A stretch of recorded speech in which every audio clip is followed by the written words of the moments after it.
Although the term SLO is technically speaking an acronym for Student Learning Objective, the term also refers to a comprehensive process and framework for developing, articulating, and recording measurable academic growth targets for students. An SLO contains certain critical elements and requires a structured cycle of development, review, implementation, and monitoring of progress based on data.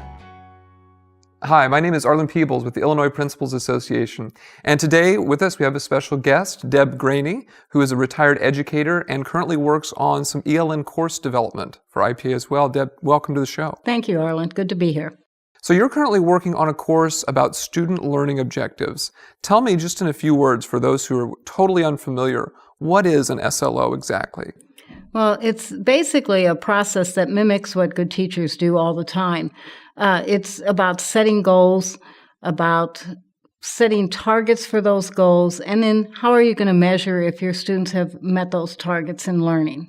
Excellent. And why is it important all of a sudden, these student learning objectives that seem to come out of nowhere?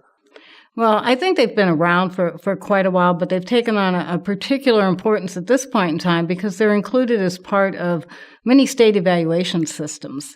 They give an opportunity to have some quantitative data directly from the classroom that ties instruction and learning together in a way that usually hasn't been as formalized as this process is. Very good. And how exactly are they connected to assessment? Well, the assessment is what measures the growth. You have your targets, and then the instruction happens, and formative, interim, and benchmark assessments are used throughout the process to track growth and measure it at the end of the process. SLOs are a process for measuring student growth. However, the assessment is the mechanism that determines if student growth has occurred.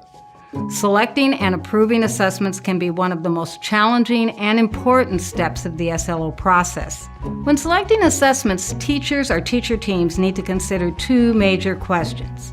1, is the assessment aligned to both my student's learning objective and to the appropriate grade or content-specific standards? And 2, does the assessment allow high and low achieving students to adequately demonstrate their knowledge? In other words, does the assessment have enough stretch? What about the benefits for teachers? Obviously, there's plenty of benefits for students to have SLOs be tracked, but what about for teachers? Well, for teachers, it kind of gives them a chance to really pick what's the most important content relevant to what they are teaching. They know their students. They can use data that they already have to set those growth targets and to really have a concrete way of proving that what they're doing is working in the classroom. Is there any connection to teacher evaluation with SLOs? In some states there are. Illinois, for example, has a connection to SLOs. I think the last count that I read was 40 states now use some measure, value-added measure in teacher evaluation. And many of those states use that SLO process as that value-added measure. Very good.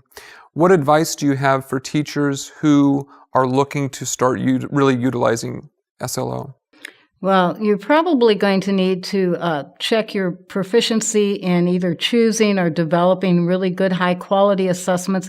That's been one issue that's come up in the use of SLOs. If you don't have a good high-quality instrument to capture that learning outcome, that growth, it doesn't work. So it's very important that you have a strong background in assessment, and you really need to get some help in how the process is laid out. You can get caught up in detail, so if you've got a real nice formalized structure that shows the essential elements and shows what you need to do, the steps, that would help you do it much more effectively.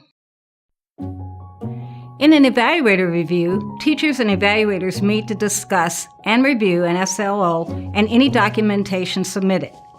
For example, student needs assessments, baseline and trend data, assessments used, and documentation forms.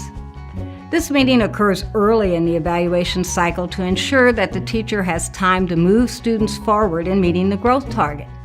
This meeting may be combined with other evaluation meetings as a time-saving measure. For teachers with an SLO covering only one semester, it is recommended that SLOs be set and reviewed no less than 1 month after the course has started. For teachers with an SLO covering a full year course, SLOs should be set and reviewed no less than 2 months after the course has started. The teacher may be expected to submit any documentation in advance of this meeting.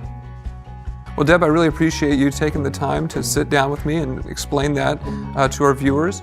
You will want to go to edleadersnetwork.org to check out the full course on the SLO process overview by Deb Graney.